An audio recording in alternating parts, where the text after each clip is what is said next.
Radhe Krishna, Shri Gurubhyo Namaha, Srimate Ramanujaya Namaha. Welcome to Thirukkolur Penpillai Rahasyam number 41. In our previous Bhakti Rahasyam episodes, we have seen a common theme of Bhakti Yoga or the path of devotion. We have seen the life histories, stories of various great devotees which Thirukkolur Penpillai is comparing herself with. She is benchmarking herself for the great and unparalleled devotion displayed by these great devotees, and she feels that she also needs to reach that particular benchmark.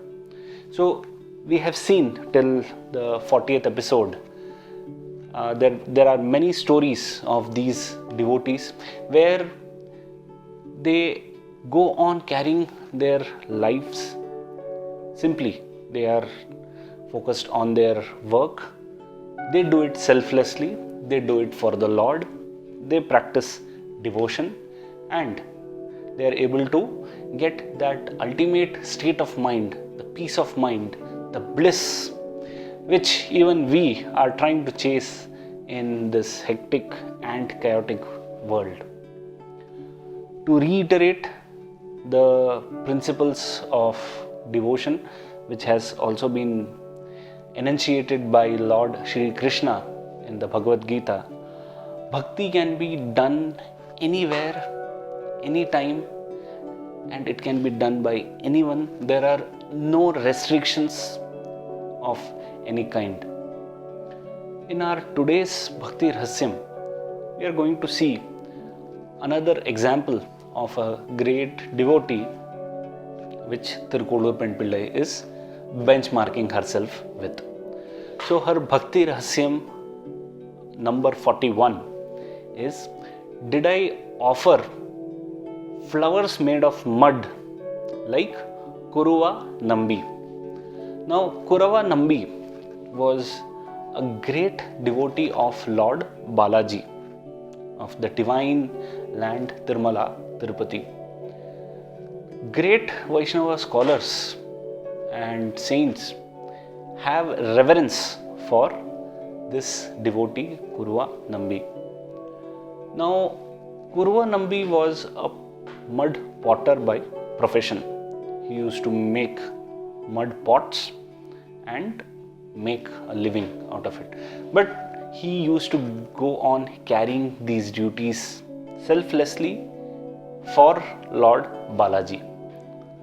Every day he would wake up chanting the names of Lord Balaji, go on carrying with his duties of making pots, and in that process he also used to practice devotion. Now in the same time period, there was a great king who ruled Tirumala Tirupati, who goes by the name Tondaiman Chakravarti. Now Tondaiman Chakravarti was also a great devotee of Lord Balaji, and he used to offer golden flowers, Suvarna Pushpa, to Lord Balaji as a part of his worship. Now at the same time, Kuruva Nambi was not staying in Tirumala or Tirupati. He was staying in a place which is near Tirupati, but it was far off from the Tirumala hill shrine. Now he also used to offer flowers to Lord Balaji. Those flowers were made out of mud. That was what he could afford, and he used to offer it with full heart and full devotion. Now Lord Balaji happily used to accept both the golden flowers as well as the mud flowers made by both his devotees, but who were distinct from the social perspective, yet they were similar from the devotion perspective. So the Lord makes no distinction based on social standing or the economic condition. For him, what matters is devotion. If there is a devotee who offers him gold, and if there is a devotee who just in the mind prays that he wants to offer him gold, or according to his economic condition, he is just able to offer him a simple flower or just a glass of water. Wherever love is there, that devotion is there, Lord Balaji accepts it equally. Now this practice continued on. The devotion of Kuruva Nambi was a great secret, because he used to do his work out of a place near Tirupati, so he had no chance of visiting the hill shrine of Tirumala every day. So what used to happen was, he used to make his mud flowers and offer it from his place where he used to make the pots, and just because of his devotion it used to reach Lord Balaji.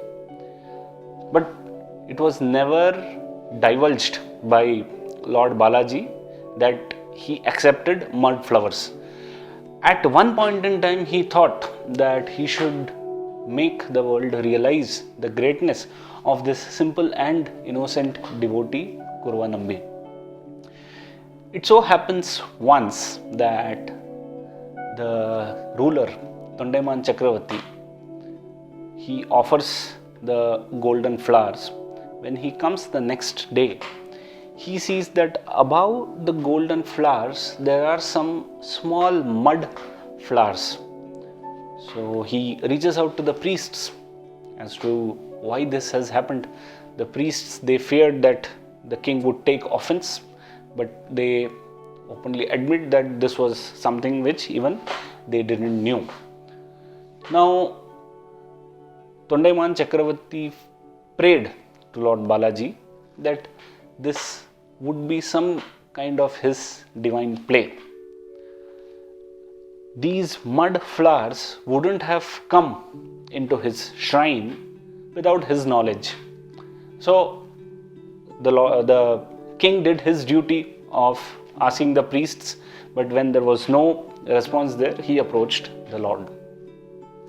Now Lord Balaji came to the king personally, and he explained that there is this great devotee who offers him mud flowers, and just to show his devotion, he chose to display those mud flowers today above these golden flowers. Otherwise, the Lord says that this practice has been going on for so long, and he had maintained it a secret. Even Kuruva Nambi maintained it as a great secret. So bhakti or devotion is nothing to be shown off once it is done. So once we do, say, various practices of devotion, say by chanting the Lord's names or doing a particular puja or a ritual, or visiting temples or reading scriptures or the holy books, there is no need for us to demonstrate to the world that we are a great devotee and we are doing or spending our time in so many spiritual activities. This is something which is between us and the Lord. It is something personal. The Lord knows He is the judge, so we need not go and brag about these devotional activities. In fact, devotion is something which is done to kill the ego and the pride which is engulfing us. So again, we should not fall in the trap by displaying the same pride and ego when it comes to devotion. So Kuruva Nambi was happily doing his devotion to the Lord unknown to anyone. Now it was again the Lord who chose to highlight this to the world. He tells Tondaiman Chakravarti that this is the place near Tirupati where where Kuruva Nambi is staying, and the king is free to go and see the activities of Kuruva Nambi. The king goes in a disguise to the village which was pointed out by Lord Balaji. So he sees right from the morning, Kuruva Nambi, from the time he got up, he does his prayer of gratitude. That is, he thanks the Lord that he has ensured that Kuruva Nambi gets a life on that particular day, and he prays that he should be doing his duties very sincerely and selflessly for the Lord, and he should be constantly having the Lord in his thoughts.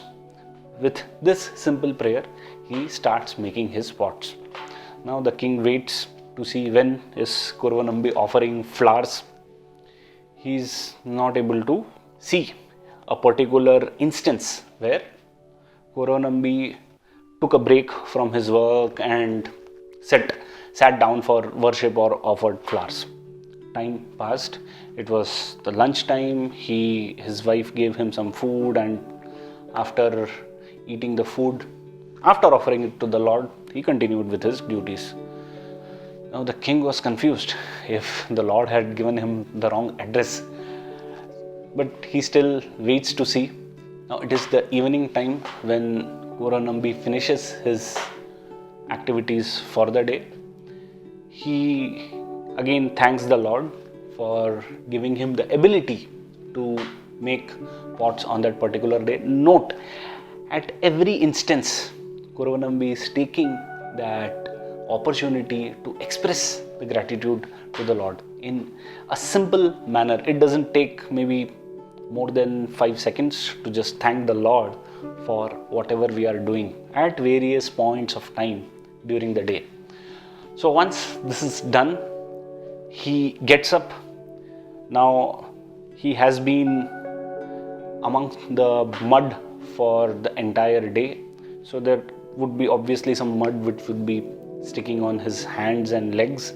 So he just dusts them off, and whatever mud falls from this dusting, he makes small beautiful flowers, and standing at the same place, he takes those mud flowers in his hands and offers it to Lord Balaji. Such a beautiful action, such a beautiful gesture from this great devotee. Now the king in disguise is seeing all this. The moment Kuruva Nambi offered those mud flowers to the ground, he is not even going to a local temple or having any image for worship. Wherever he is standing, he is just offering those flowers. Now the king could see the flowers getting vanished the moment they hit the ground. That's when he could connect with what the Lord was saying, and he immediately realized that the moment this great devotee offered the flowers, it would have reached the feet of Lord Balaji.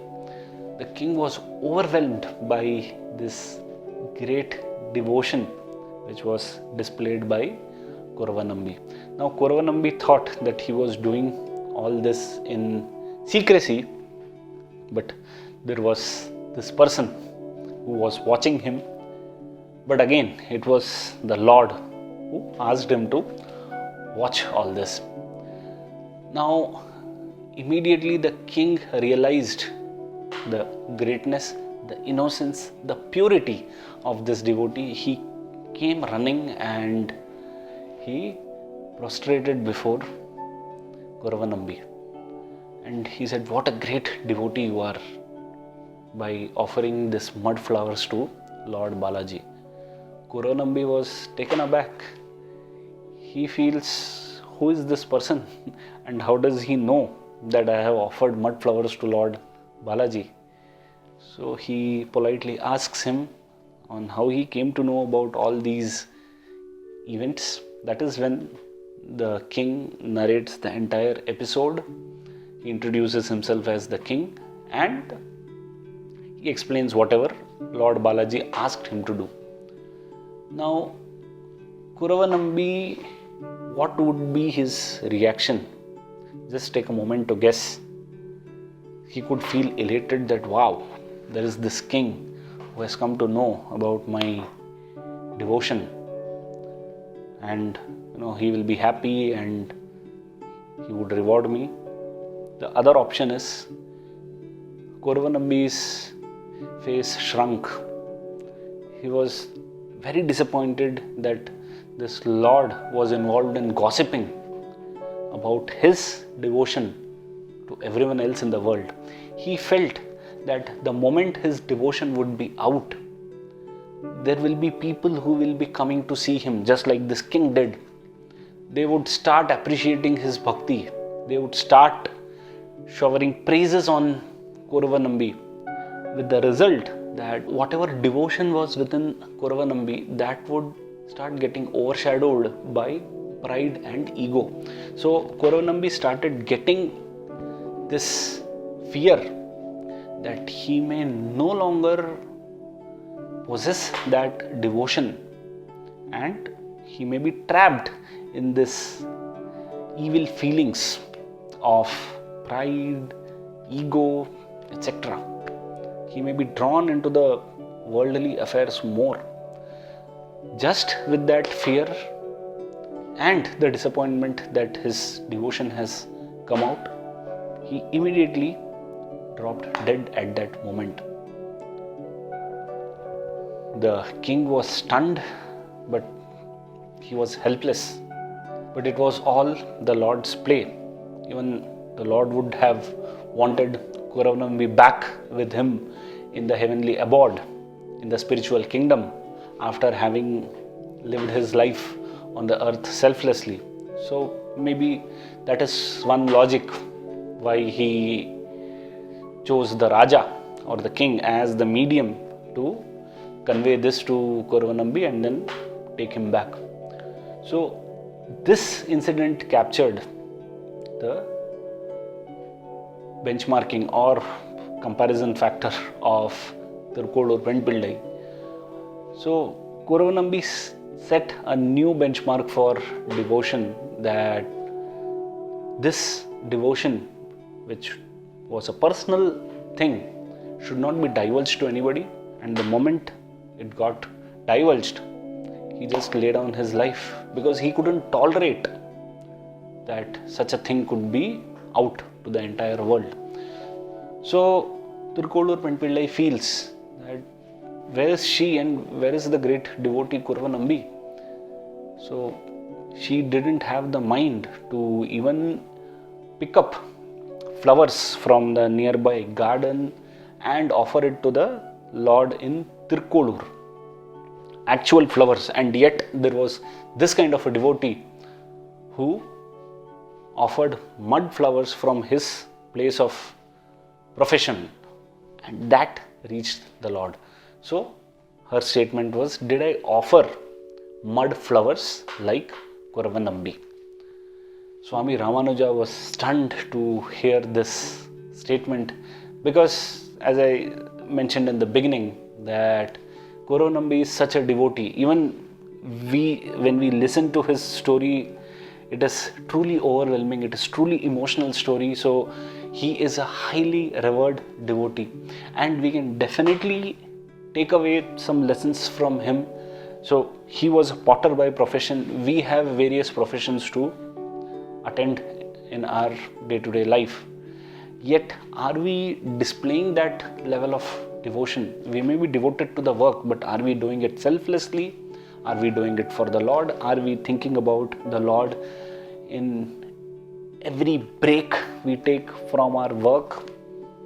It's a question mark, and it's known to each one who is hearing this. If we are doing such practices in our day-to-day life, great, let us sustain it. If we are not doing it, can we make an attempt to start the process of Bhakti Yoga? Bhakti Yoga can be practiced anywhere, anytime, and by anyone. It can also be very well integrated into whatever professional tasks we do in our day-to-day lives. That is the key message which Kuruva Nambi has for us. So that was all from our current Bhakti Rahasyam. Stay blessed, stay devoted, and stay tuned for our next Bhakti Rahasyam. Radhe Krishna, Shri Gurubhyo Namaha, Srimate Ramanujaya Namaha.